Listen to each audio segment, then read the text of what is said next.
This is The Mud Peddlers, a podcast where two nerdy ceramic artists share the behind the scenes of their worlds of clay. We are your hosts, Lindsey M Dillon. And I am Donte of Earth Nation. This week on The Mud Peddlers, I am, and then you by association, dear listener, are getting a little lesson from Donte about glaze history. Yeah, so essentially, I've been getting a lot of questions from my class about glazes, and I think what often happens is that I get because I teach an intermediate class, and so I expect the people that come in there to know a certain set of skills. Yeah. And I've thought about this so much that I think that most people think it's a linear. It's like A, B, C. It's beginner, intermediate, advanced. Right. But it's not. There's a certain amount of skills you kind of need to scaffold to the next level. And once you scaffold a couple levels, then you can, I think, kind of go off in a bunch of different directions. Yeah, go off in a bunch of different directions, but also not call yourself, but assume you're intermediate. You know, like, so the students were having questions about glazes, and I think a lot of them want to make glazes, but I'm like, first of all, you got to pay me for that. Second of all, I started to teach them more about glazes, and I was like, what was the one thing that would probably blow their mind if I told them about glazes? Something more of a, like an illusion thing, you know? Okay. We have lots of those in pottery. We're Myths and illusions. Yeah, myths and illusions. We're like, you don't even know how far back this goes, right? So I made a very small history of glazes presentation.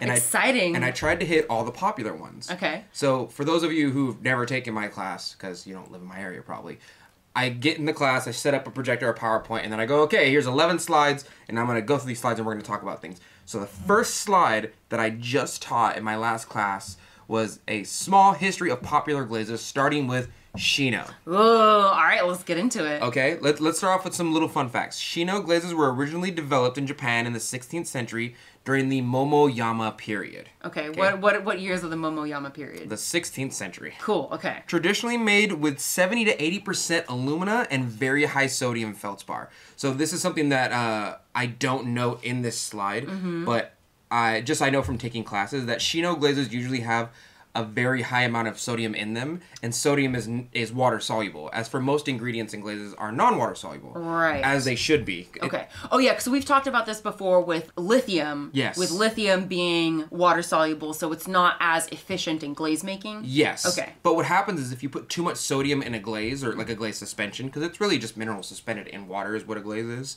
it ends up affecting other parts of the glaze, right? Okay. So traditional Shinos usually have this kind of crawling and pitting and carbon trapping effect and look to them, and it's because there's so much damn sodium in them.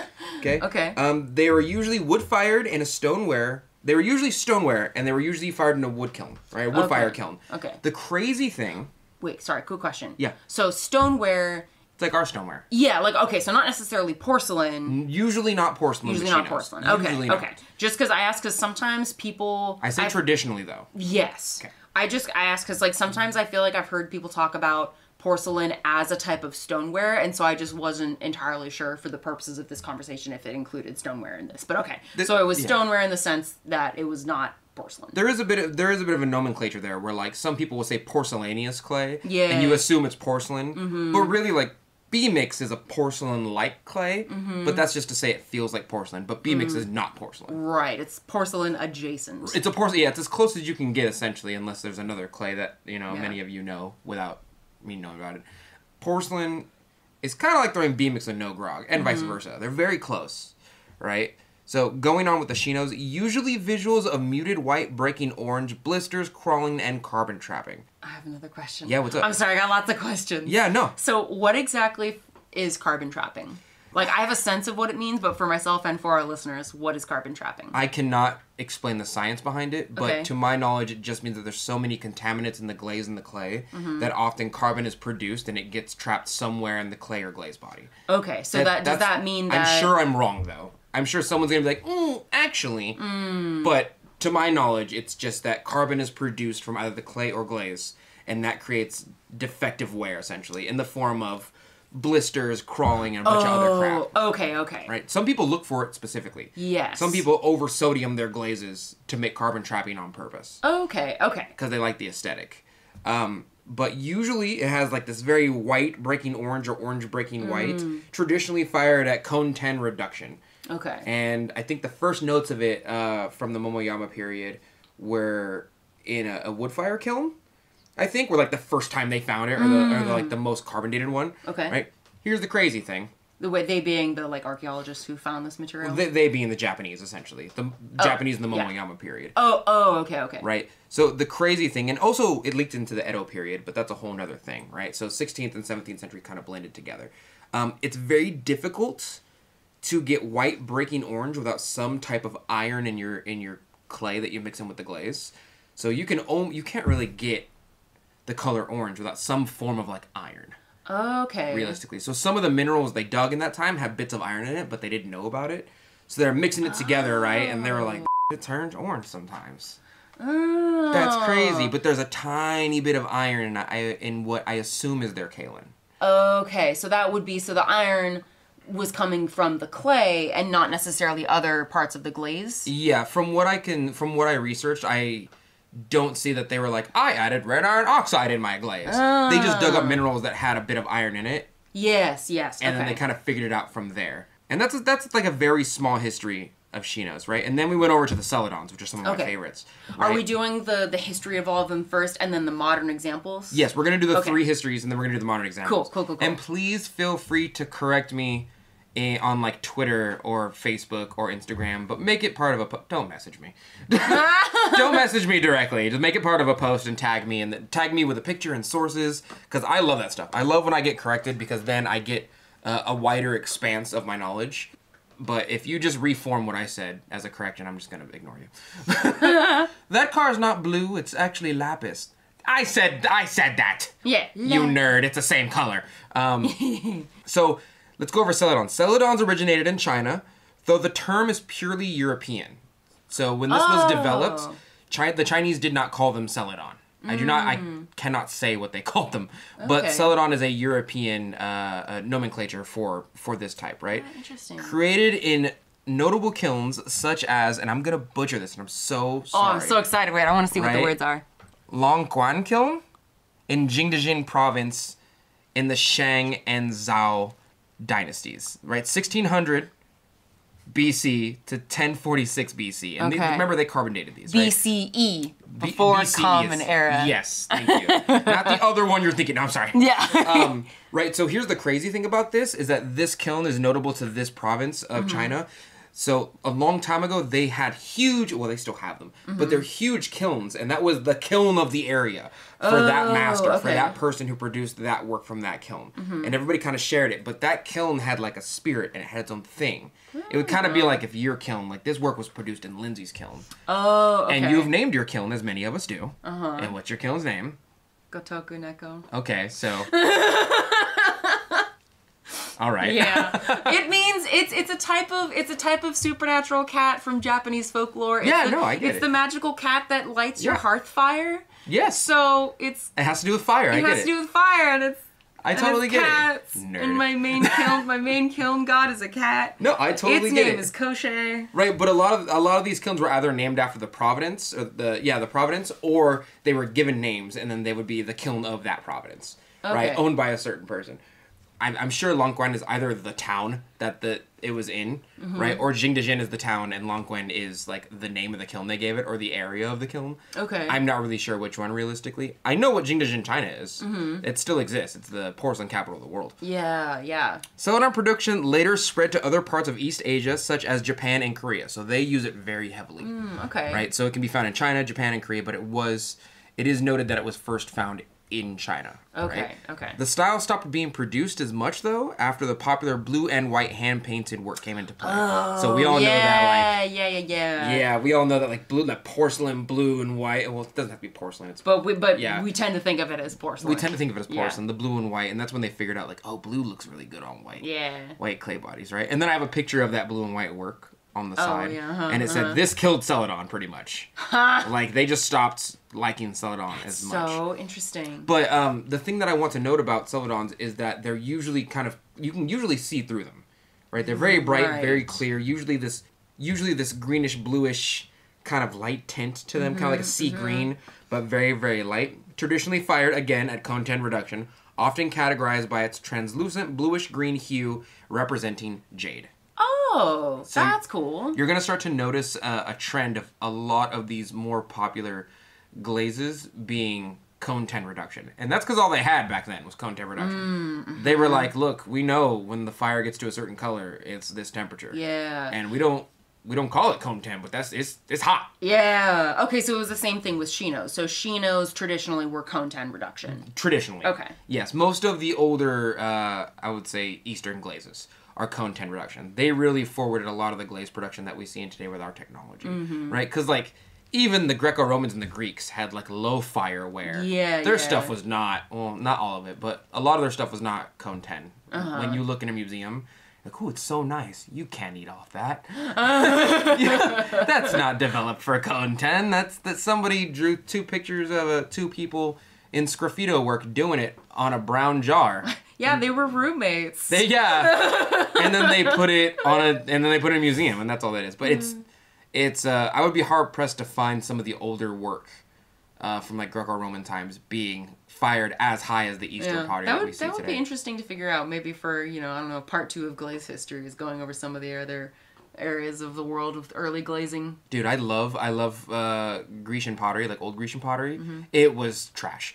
It was. Oh my god. I love its style. I love the way it looks. I have no problem with it artistically, but functionally, like, it wasn't that strong. We talked about it this last episode, actually, and I was like, well, but it held all their grain and it held all their wine and stuff, and it worked. But anyway. It worked, yeah. That's the difference, is that with our technology today, we have, like, standards of what should be for safety. Yeah. But realistically, once you learn all that stuff, you're like, oh, but no one's really, like, dying, right? Like, no one's dying from craze work and semi-vitreous work that's, like, above or below 4%, Okay. So is it really a danger? Well, I mean, you did just smoke a pack of cigarettes, drink a Pepsi, and eat off of a spoon that's super absorbent that your grandmother passed down to you after you chugged down a medium rare steak, which is parts of a cow that's molded together from the carcass of a bean that we produce through machinery. But, this is totally going to kill you. This is going to end your life. Did I just hear you say that cows are produced by machinery? They are. Oh, okay. Yeah. I'm one of those guys. Oh, okay. And then we have a picture of a bunch of celadons, right? And I had noted at the bottom right here, after I took a picture of these celadons, it said you will probably only ever come in contact with a true celadon for what I'm calling, for the purposes of this podcast, a historically accurate cone 10 reduction based from that time period celadon in a museum. Yeah. Is probably the only time you will ever come in contact with an actual celadon, right? Let's look at tenmokus, some of my favorites, right? Tenmokus are originated in China. I believe during the Tang Dynasty. There was some argument on this online, right? But it became really popular during the Song Dynasty, 1127 to 1272. Tenmokus are often known for their variability, which is like their fancy way of saying that usually they have some type of black or blue background, and they have some type of melty forefront to them. So when you look at a lot of... Okay, yeah. Just like the Tenmoku gold that I have on Glazes. A lot of Tenmokus usually have some type of... And you can see some of the pictures here, some type of black background. They look a little bit oil spotty, and they look a little bit like hare's fur. You know what I mean? Yeah. But you can really see them. The cool thing about tenmokus is that most of them were used for tea ceremonies, which I did not know. Oh. So a lot of them are made for tea ceremonies. Like a lot of the traditional ones you find used as tea bowls.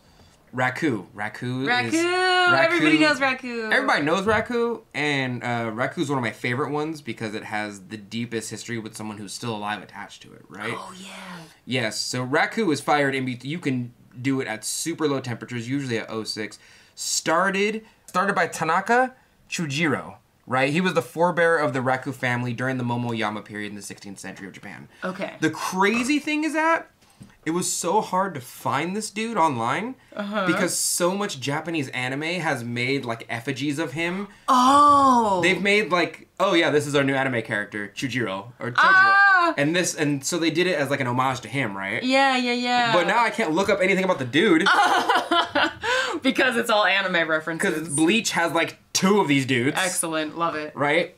Prized by Toyotomi Hideyoshi, a feudal lord. I always mess this dude's name up. I've been saying Hideyoshi forever, and I'm so sorry about it. I'm sure I'm super butchering this guy's name, right? But essentially, Hideyoshi found Chujiro and was like, I really like your work. And I'm a feudal lord, which is like as close as you can get to like a mayor with a bit more power, to be honest with you. Yes. You are going to produce work for only me. You're my potter now. Okay? right? The dream, right? Yeah. And so he sealed and inscribed a lot of his work with this symbol right here. And you can see it on the screen. It looks like a tiny little pot on top of a fire. Oh, okay. Which is super cool because when you go into a lot of the Japanese and Chinese characteristics, a lot of them just look like the thing they are. Like horse looks like a horse. Oh, that's cool. Right? And fire just looks like a little symbol for fire a lot of the times. Okay? And this symbol is the symbol for Raku. Right? And so was born the adopted name of the Raku family. So the Raku's family's last name is not Raku. Yes. At all. They all have different names, if not for their forebears, right? But they're known as the Raku family because Hideyoshi essentially adopted them and was like, I am your patron. That's super cool. I know, right? I love that. There's a little part of me that wants to be like, oh, so he was just here. He was their pottery sub because he just belonged to them. Why do you always make it like a sub thing? Because I always gotta. It's not sexual. It's just I know it's not. But I've been reading too much fan fiction. Gotta stay off AO3, man. Nah, man, that's where I live. Okay. That's really cool. Okay, so he was basically like, you're only gonna make you're only gonna make pieces for me, and all of your work has this symbol on it. The symbol is called Raku. Yes. Therefore, it's called Raku. Like the style is called Raku. Yes. But Raku is just essentially the name of the character that they signed their work with. Yes. Not the name of the family. Yes. Okay. So another quick example, right? Like you're a super powerful famous person. Sweet. And you find my work and you go, I like your work a lot. Donte, I want you to be my pottery sub. And I want... and you're going to make work for me. Yeah. And I'm going to give you this little seal, and this is going to denote the work that is made from you, specifically that of for me, especially, right? Yes. And I'm sure So it's like a brand almost, like it's just I'm for the pottery, I guess. Yeah. It's a little cute cute little pottery brand. Oh my god. You know what? I'm here to bring the humor today. My lord. But the symbol itself, I guess, translates into Raku. That's okay. And so they were then known as the Raku family. Mm-hmm. The crazy thing is that I've been told this story over and over and over again, that the Raku family found a specific way of firing work that combined it with some type of poisonous material, and they started eating off of it. And a lot of them got sick and died. Oh. So when you look at the Raku family tree, you can see like it branches off into two different sectors, and then one sector just dies off. And you're like, yo, is that what happened? What happened? And the other sector just keeps on going. Yeah. But I could not find the source for it, so it is just Potter myth at this point. Okay, so it may not be true. It may not be true. Though. Yeah. In fact, my teacher, a very old Japanese man, is the one who told me this story after he met somebody from the Raku family. And that's cool. He was like, but you don't ever mention this to them. It is don't talk about it to them. Okay. He's like, but that is what That's happened. like a thing. Okay. Yeah, I'm like, cool. oh, okay. I have a quick question. So I did not research before this episode, but I heard that the way that we do Raku today is largely based around an American who took the traditional Raku technique, but then added his own twist onto it. That is partially true, and you can see it in this here. So okay. I actually have a picture. I addressed it a tiny bit. So I have a picture of Japanese Raku from a long time ago, and this is the more American version of it, right? Oh, okay. But it looks massively different from today. The techniques are completely different. Interesting. Right? I mean, the firing technique's not so much, but the way we do it now is completely different, right? You can see most of Chijiro's work, and I'm going to say Chijiro, I'm so sorry. I'm butchering the name, I feel, right? Most of Chijiro's work was produced bowls of red or black entirely. So when you find a lot of his work, and they excavate a lot of his work, it was just like a little black tea bowl. Oh, cool, okay. Or a little red tea bowl, right? The Raku family still exists in Japan today. Oh. They are still alive. That's so cool. If you're listening to this, I'm sorry I butchered your name. I would understand if you never talked to me again. I yes. Totally get it. Because, you had been in such close contact before. I hadn't, but no. I went to Japan for like 2 months and it changed my life, man. Yeah, well, of course. It makes sense that it would. Horsehair Raku! Ah, yes. Horsehair is a method of decorating pottery through the application of horsehair and other dry carbonaceous material to the heated ware, specifically that of Raku ware. So essentially you fire it, you take it out while the pores are open and hot, and then you put some type of carbon-like material on it, and it burns through and it keeps it in the pores, that pattern. Yes. So people use feathers, people use horsehair. The reason we use horsehair is because the other hairs don't work as much, pretty much. Yeah, I remember asking about that because when I shaved my head like years ago, I was like, oh, what if I just like saved this and did a raku firing? And they're like, meh, like human hair's a little bit too thin. Yes. Like horsehair has got it's got more meatiness to it. It's thicker. It's thicker and it's more brittle at the same time. Yeah. It like stands up a little more straight. Yeah. The crazy thing about it is that if you ever use human hair or like any other hair, it just smells bad. Yeah. Horsehair kind of smells good, and I don't know why. Huh. So is horsehair raku, is that also a traditional glazing technique, or is that something that's newer? I don't know, actually. I have no idea. I know it's a thing, but I don't know if it was like developed in traditional China or Japan or Korea, and then we came over here and took it from them. Mm-hmm. I have no idea, to be honest with you. I do know that you can add colors to it, though, which is crazy. Oh, yeah. So usually when you do horsehair, you would burnish the pot first with terra sigillata to make it a more compact and shiny outside. And terra sigillata, for those who may not know, is essentially like, what's the simplest way to describe it? Like super, super fine slip? Yeah, I would say super, super fine slip, right? The translation is like sealed earth, but realistically it's just like clay that seals the pottery. It's not sealed earth itself, or like stamped earth is the translation, but it realistically it is just super fine or a very specific type of slip that is then rubbed with a rock so it becomes more formed, like sealed. Compressed and shiny. Yeah, I don't know how to explain it without... But burnished, it's essentially burnished, right? You can add color to it. You can make red slip and black slip and white slip. I mean, we guys' slip's already white, but yeah. Right? And it's super cool. I like it. Right, burnishing is a treatment, by the way, to pottery. So usually you add the slip after you throw it. It's in the greenware phase, and then you burnish it, and then it's fired. Then you fire. Okay. Okay. We talk about matte glazes a little bit, but I just wanted them to distinguish in between what a matte glaze is and the translucency versus like a shinier glaze or a high gloss or a more translucent glaze. Oh, okay. And I have a little graph over here explaining like how light bounces off of the surface of a matte glaze because of its crystalline structure. Technically, a matte glaze is technically a crystal glaze. Okay. But when you think about crystal glaze, you don't think about matte glazes. Right. But it's basically a bunch of little crystals that gang up, and it makes it harder for light to pass through it. So it kind of looks like a standard, like, solid color rather than a translucent, you can see through the color. Yeah. Right? Okay. And when you look at high gloss glazes or translucent glazes, it's essentially the opposite. Light bounces off of it fairly well instead of dispersing, right? And you can just see it more clearly. And it's way better, right? So I distinguish in between high gloss and glossy and translucent and matte glazes. So it's like instead of shining a bright light on a mirror, which is, shines right back, a matte glaze would be more like shining a light on a white cloth. Because the cloth has so much texture to it that it's not really bouncing the light back the same way. Yeah, I suppose. I don't know if that's like too much of a stretch of a comparison. I mean, that's pretty close, but the main thing is that matte glazes just have like this super tiny crystal structure that doesn't allow either light to pass through it as well, or it disperses light enough to where it doesn't reflect very well. Yeah. Unlike, not much like a mirror. Like a mirror to reflect it right back at you because of its structure. Right. And then you get translucent glazes, which just their makeup is so that you can see through it better. And there's high gloss glazes, right? And those just reflect light right back at you like a mirror. And their structure and the way their glazes are developed are such that the light just comes right back at you, much like a mirror. Right. And then we talk about oil spot glazes. Okay. Right. And hare's fur glazes. Right.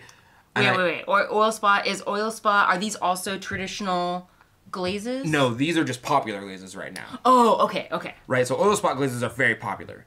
But when you find them, you usually do not find them in singular bases. So you usually don't find them like, I made a oil spot glaze. This glaze makes oil spot all by itself. When a company sells you oil spot glaze, they usually give you a combination of glazes. Oh, interesting. Okay, so oil spot glazes are more like that is the name for combos. The effect that you get of a certain glaze combo. Most of the time, yes. Oh, okay, interesting. I have an oil spot glaze that is a singular glaze, but like it's nowhere near as developed as somebody who has the perfect color. Like I have Lumos and Ron Roy's High Gloss Black. Okay. That makes an oil spot glaze for me. Oh. But I don't have a glaze that makes it by itself. Okay. Right, so it's usually companies are selling you a combination of these two things. Hare's fur glazes are kind of the same thing, except for one of them looks a little bit more like hare's fur. Hare's fur, like hair like the rabbit. Yeah. Oh. Yeah, so there's a name after. Interesting. There was actually a historical point to that. I just didn't go into it. Okay. Right. And then we go to the final page. Okay, what's the final page? And the final page to my students was like, I just want y'all to know that the glazes that we have gone over today have nothing to do with the glazes that you can buy in store today. Yeah, okay. Right? So we're going over basically how Shino and tenmoku and celadons, we talked about how they were, what they meant and what they were historically. Yes. But this is the modern what they mean. Not even the modern what they mean. It's just they are completely different, and I think that a lot of people have this conception in their mind that like, oh, I have a real celadon because I went to the store and bought an Amico celadon, and this celadon is equal to the traditional celadon. Right. You know? It's not. Okay, explain me why they're different. Okay, firstly, it's not fired in cone 10. Okay. Secondly, we don't have the materials to create the real recipe for a lot of the jade-like celadons from back then. We just have a way to facsimilate them. So we just have enough technology to go, we made something glassy and green and jade-like. We're going to call it celadon. Yeah. Because we know, as a company, that potters know what celadon looks like and melts like. And that it's usually translucent, or at least you can see through its high gloss. So... Is there like a trademark on set? And they have a little meeting. Oh, right? yeah. Tim, is there no, it's not a trademark of celadon. No, it's a cultural thing.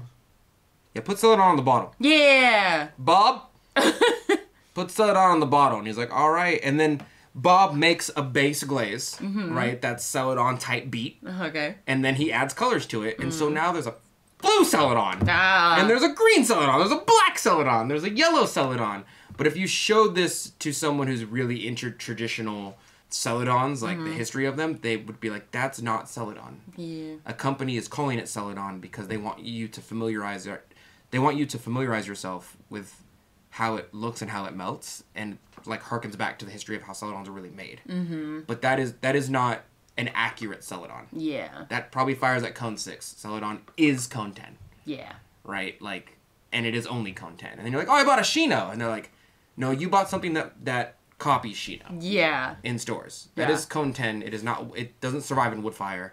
It doesn't have the sodium amount that would make like carbon trapping in the blisters and whatnot. You bought something that is kind of whitish brown. Yeah. Which is okay. Like, No, I mean, which is again, fine. like, I mean, it's been a while, but, like, I've bought the, like, and there, I think actually Coyotes, I bought a Coyote Glaze celadon, but. There's Coyote and Mako. Yeah, Amico. Yeah, they all sell versions of celadon-like glazes, and Shino, like I literally have one. And, yes, but I think that there's nothing wrong with it, but I think that there's a large group of people in the world who, especially initiates in the pottery culture and pottery world, are like, this is what this is, right? From like 900 years ago, and you're like, no, that is not what it is. That is a company trying to make money by giving you the idea of what it was. Yeah. And we're using technology to kind of copy it so that you can apply it to your work. And then hopefully you make that kind of transition in your mind. Of like, oh, it's celadon-like, right? And then hopefully you learn a little bit more about celadons. Yeah. Right, and how they have a really deep history and culture. Actually, this little presentation I made here, it took me like a day to make, and I felt so bad because I was like, this is not given the proper respect it should be given. That's so much. I mean, we could literally have a whole mini series. We could talking about like, and if y'all want that, let us know. Tag us. We'll do the research for it. I'm just gonna make more classes, I guess. But, yeah. But at the same time, there's someone right now who's like, no, oh yeah, no, I'm using Shino, no, right? And like even the potters of today who make their own glazes and put the glaze on Glazy, like here's a big problem that we have with making glazes. Okay. Is that once every like 10, heck, even 5 years, we run out of a material. Oh, right? Yeah, and we run out of a material, we can't use it anymore, so we have to kind of copy the material's chemistry or find a different pit that has similar chemistry. Wasn't that the issue with, what was it, like Minspar? Kona Feldspar is a great one. Kona Feldspar. F4 Kona Feldspar is part of the original Randy's Red recipe that you find on Digital Fire. But, like, we can't have that anymore. Yeah. It doesn't exist for most people anymore, right? So, like, we use Minspar 200 instead. And Minspar 200 is chemically close. Yeah. Even the oldest potters, though, swear it's not. Like, Yoshio, my teacher, is like, it's not the same. Yeah. It is nowhere near the same, right? So what it would actually take to make a true celadon in the sense that you're only using materials that were that the folks who originally made it in the 1600s yes would have made. Not only that, or would have used. Not only that, companies we're not going to get a material. Like that. I mean, that would be a really interesting like doctoral program or doctoral like project to do or master's project to do. But create a time machine first, I guess. Yeah. But just to try and get like as close to the original as you could without like time traveling. And you do have to know that we're a very large society that demands these materials. Yeah. So like a lot of these cities that use celadon and Shinos were like, they were definitely villages and towns, but they were nowhere near the capacity that we are as a human race now with the technology and the amount of people we have. So like even if we could, it would be gone in like a year. Yeah. That's that. You know what I mean? Like the pit that we would dig it out of would not last very long with the demand that we have for a real good base traditional celadon or whatever, you know?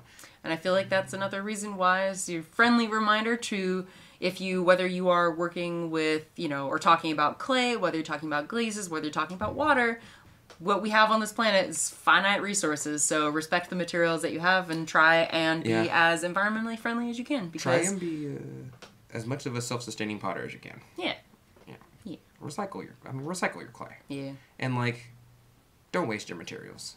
Yeah. And to me the whole like carbon footprint thing is really the only main reason why I continue to recycle my glazes, because that and the money aspect of it, because it saves you money, but the time investment is rough, and it's anyway, that's a different conversation. I mean, it's totally a different conversation, but like as a side note, during the beer virus, we're not really monetized. The beer virus.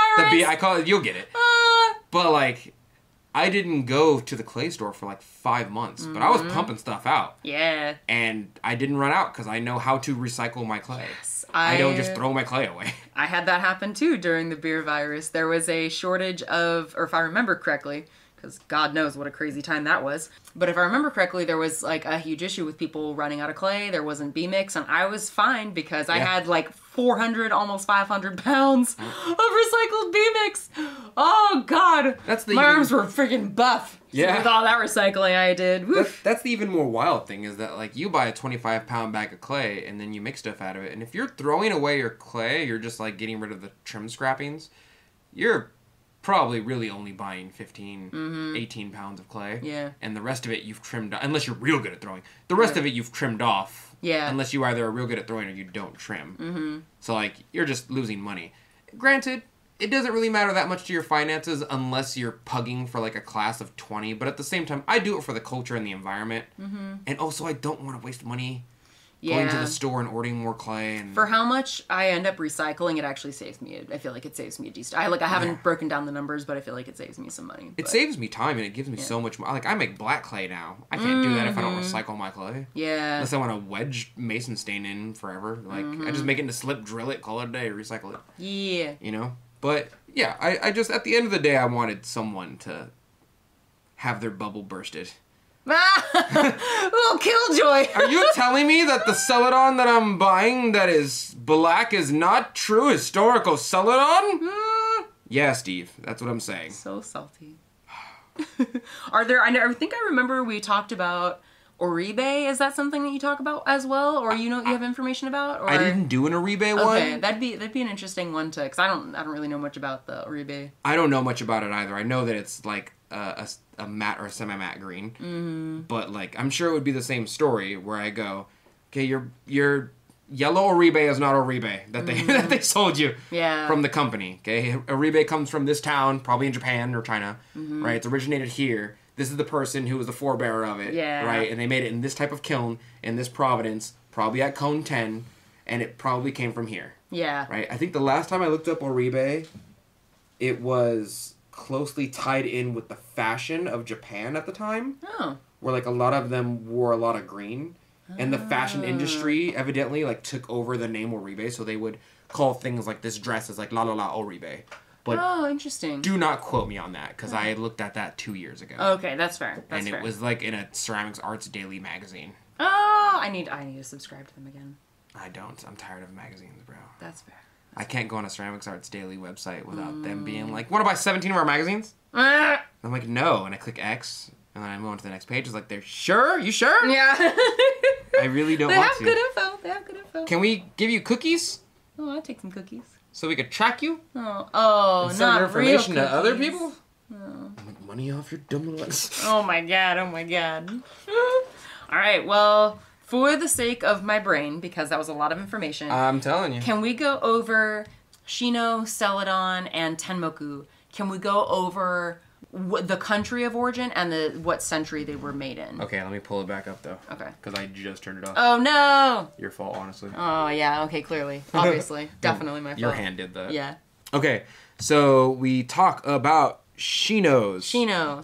So, the Shino glaze was developed in the 16th century, aka the 1500s, Yes. in Japan. In the Momoyama period. Okay. Right? Let's go to the next one. And the thing that makes them Shino is traditionally that they have a high amount of sodium in the glaze body, pretty much. And that's what makes all these flaws. Mm-hmm. And people like the flaws. And that's about it, yeah. All right.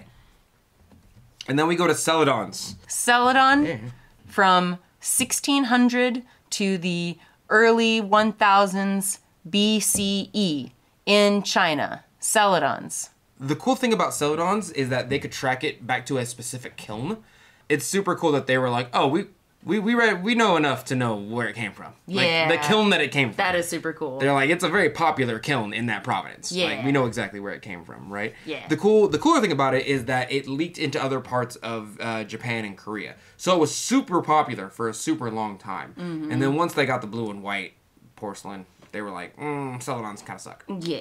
Speaking of which, celadon is what the Europeans called this style. Celadons are not a Chinese word. Yeah. And then we talk about tenmokus. Tenmokus from China from the 12th and 13th centuries. Yeah, so the cool thing is that they were technically developed in the Tang Dynasty, but they became popular during the Song Dynasty. Right? So people started to really mess with them during that dynasty in China. I went over matte and like high gloss glazes because I was like, I don't think you guys know what that is. Yeah, no. I mostly just wanted to go over for each of the three, like the country of origin and the century again, just to, because hearing like the particular province names confuses my brain sometimes. So I'm like, okay, all right. The even cooler thing is that a lot of those provinces are alive and they'll straight up be like, yeah, we developed that. Yeah, that was us. Yeah. Mm-hmm. And we still, here's the wild thing. Here's the most wild thing, right? Okay. Is that like, I did maybe in the 4 hours of research that I did for this, I found that there are like royal pottery families in Japan and China and Korea. And I was talking to a pottery buddy of mine and he was like, imagine how much stuff you know just from like your little 10 years of doing pottery well. Mm-hmm. And I'm like, yeah. He goes, okay, they have family lineages of pottery knowledge. So the shit that they know is not only secretive, but beyond your understanding for pottery. And it's probably not even scientific. They didn't take a chemistry class from the ceramics material workshop like you did and learned all this stuff. They've just learned it from practicing it from like generations and generations and generations. And even if they can't explain the science behind it, they're so practiced that they know what happens. Yeah. Right? Yeah. I watched a little documentary and there's a bunch of them like peeing in the reclaim. Bunch of dudes. Yeah. No, it's a thing. I promise you. Oh, I mean, I believe you. And so like the family of potters, I don't remember if it was Japan or China. They were like, yeah, we pee in the reclaim. It's like we share. What does it do? I don't know. It's just spirit. It's just like cool. Oh. It might be a guy thing. That's cool though. Yeah. And they're like, yeah, we pee in the clay. Look it up. You think I'm... No, I trust you. Not you. I mean, the person listening to this. Oh, yes, I'm talking to this nerd on the microphone. Yeah, you're a cool nerd. We like you. They're like, nah, that's cap. No, look it up. You're gonna find you a YouTube video of somebody peeing in clay, and it's gonna be some BBC documentary, and they're gonna be like, oh yeah, it's like a spiritual practice of whatever. Sure. Huh. Well, that's neat. I'm gonna go home and look it up. Do it. Google, bring me men peeing in clay. Yeah. Bring me a sneezing panda, YouTube. Sneezing panda? Right now. Okay. Thank you. And YouTube will do it. I believe it. And that's it for today. Thank you so much for joining us for this episode of The Mud Peddlers. We would love to hear from you, so if you want to share your thoughts about the episodes or just see what Donte and I are working on in our studios, come say hi. You can find links to my social media at lindseymdillon.com. That's LINDSEY, M as in monster, DILLON.com. And you can visit my pottery shop or see what I'm working on at earthnationceramics.com. And you can find me all over social media at Earth Nation Ceramics. It's spelled exactly how you think it's spelled. And if you want to support the show, hear some bonus episodes, and see some behind the scenes of my work, you can support me and the show at patreon.com/Lindsey M Dillon. Thank you so much for listening, and we will see you next time.